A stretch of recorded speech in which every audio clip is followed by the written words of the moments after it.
Hey guys, my name's Rita. I have a cheap thrill or detective story, but this is just my life, and I have absolutely no one to restore justice. I don't know my real father. He died a long time ago when I was just a baby. We don't even have a picture of him. My mom just shrugs at all the questions, turns around and avoids talking about it. For example, she starts asking me about school or something. I never understood what her secret was, but it was her right. If you think that all this time there was only me and my mom living together, you're wrong. In fact, from the legal point of view, I've had even more dads than I needed, 5 in total. Until recently, we lived with number 6 on the count, but not in importance. And personally, I always thought that my mom was just unlucky with men. I already told you about my dad. I don't remember him at all, and I don't know him. I can't say much about Mom's second husband either, except for the big pony he gave me for my birthday, and his wide palms he held me with. For some reason, he enjoyed throwing me in the air and circling me. And here, I know for sure that this man died, because I remember the funeral perfectly. I remember when I asked my mom why our dad was sleeping where there were guests around him. I was about 3 that time, and I didn't really understand what to say at a funeral. But then I had a lot of reasons to master these skills. The third man never became my dad. He was a bastard.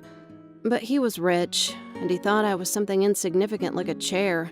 He didn't give me a pony either, and he would even raise a hand at my mom or insult her. However, just a year passed after the wedding, and we returned to the cemetery again. He had a heart attack. Well, he was middle-aged, and he worked a lot. Such a loss. Grieving faces at the funeral, and not even a single sincere tear. For a while, me and my mom lived together and enjoyed our freedom. Mom was trying to deal with the businesses left by her third husband. At the same time, she taught me life and restored her pages on social media. Anyway, there was no time for new searches. But honestly, I was glad that this terrible person disappeared from our lives because we weren't happy with him. And then there was Max. By this time, I was already 13, and I didn't try to become a daughter for someone. But he was smart, well-mannered, and never made a fuss, so Max and I got along just fine. At one point, I even wanted to call him Dad, because he was really cool, not as old as the previous ones, fun and active. It was the first time me and Max were in a tent on the edge of the earth. It was such a romantic trip, and I loved it. It turned out that real adventures never happen in expensive hotels or on the beach. You can appreciate all the beauty of the world only if you travel wild. My mom also liked him very much. She even got younger, though she always looked great. She laughed a lot. She even wasn't so upset when she damaged her manicure. Once she even tried to cook something by herself, but at some point, it all collapsed. After just 2 years, our Max wanted a change. Or maybe he was just a fickle person himself. Anyway, my mom found some pics of a young girl a little older than me on his phone. You can guess what kind of pics these were. I was waiting for a scandal, tears and tantrums just like Max. But my mom, that moment, I thought she just loved him so much she was ready to forgive his cheating. Though my mom was never a forgiving person. She was an iron lady, a businesswoman. She raised her empire from scratch. That's what most people said about her. But once in a lifetime, even an unloaded gun fires, right? Max probably thought the same way. He even honestly deleted all the girls' contacts. And 6 months later, when this story had almost been forgotten, he was gone. Some ham-fisted mechanics from the car service station made a mistake and didn't turn the wheel properly in his car. And Max was always like a mad broom on the road, so the outcome was quite obvious. No one was even punished. We just buried him. Sad, and that's all. And my mom added another company to her corporation. Yeah, Max was also a wealthy man, and he had no other heirs than his legitimate wife.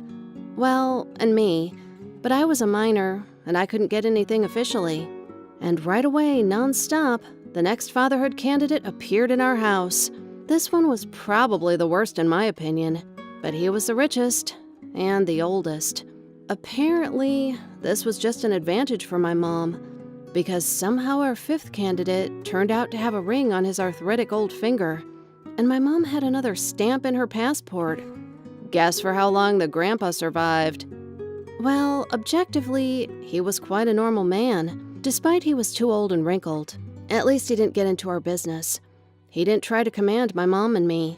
He even arranged all the things to send me to study at a cool private college. But alas, something didn't work out, and we were in the cemetery again for the 5th anniversary time. Here, no one spoke words of regret and something about the untimely loss. Rather, something about finding peace, and he had lived a happy life. My mom didn't even try to cry and mourn. Right at the funeral, she was already discussing all the financial matters related to the inheritance. Anyway, when death row candidate number 6 appeared at the doorstep of our mansion, I didn't care who was trampling the lawn over there with serenades to my mom. I was just 18, and all I wanted was to finally get out of the madhouse my mom kept calling our family. I started living separately. I studied at college, worked part-time at one of the companies owned by my mom's corporation. I only appeared at home on the weekend. This was my mom's compulsory condition for imitating a happy family. I didn't even remember the 6th husband. I just noted another Maserati in the basement, and that's it. But it happened that during the holidays, I was practically locked up at home. Of course, my jail was a huge mansion with a private pool, sauna, and 2 gyms. But I wanted to go to Bali with my friends. And just because I had nothing to do, I started spying. As I expected, the 6th one was the most depressing type, also boring to the point of yawning. My mom would fall asleep next to him just out of boredom. She would almost bury her nose in her morning cup of coffee with him.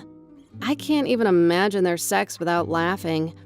But I managed to deal with a petty thief who was stealing change from our vase in the dressing room.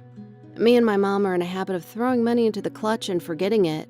Thus, if the clutch is needed again, everything is just randomly shaken out of it into a special vase, and then it's sorted by the maid. So the same maid took the money from our bags for herself, though she had no right to it. But it's okay, sometimes it happens. But what I saw in the kitchen? By chance, I woke up early and went to the kitchen to make some coffee. I went in and realized I wasn't alone in the room at all.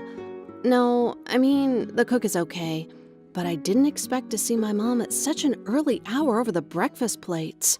And not over all the plates, but just a single one with a Greek vase pattern. It's a bit tasteless, but that's not the point.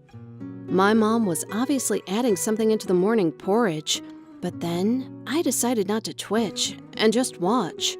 After all, it's unlikely she would poison her own daughter, which means that even if the plate is mine, I'm safe. But the Greek plate came to our number 6, who started eating the porridge like crazy, mumbling something. Then I asked my mom what kind of stuff she put in there, but my mom joked something about problems in bed. But when, at the end of my vacation, number 6 went to a better world, the picture in my head clicked and formed. Anyway, you don't need to be a detective to see the point. Every time, Mom's next husband was slightly richer than the previous one. Different ages, different health conditions. Everything is different, including characters and types, except that everyone had money, and in great amounts, which then flowed to my mom. I don't know exactly how she did all these schemes, because all her husbands died in different ways. The police never even saw the disconsolate widow as a suspect, and if there were any rumors in society, they were mostly about the fact that my mom liked older men. That is, in the eyes of the world, my mom was just a loser in her personal life, and the fact that after all the funerals, she turned from a simple businesswoman with 2 stores into the owner of a huge corporation dealing with different types of business and its own production is just the outcome of marriage, so to speak. I didn't want to think about it, but my mom paved her way to wealth with the dead bodies of her husbands. Really, I'm pretty sure she killed them, maybe even with her own hands.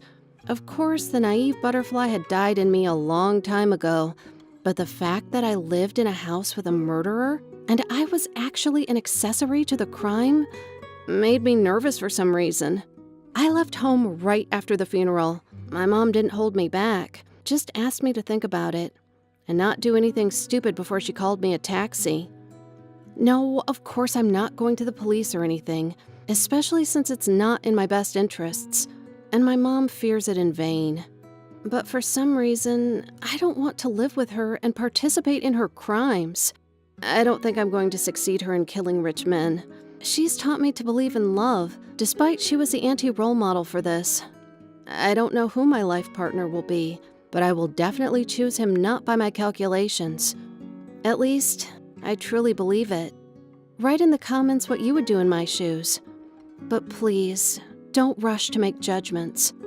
Would you be able to hand over your own mom to the police?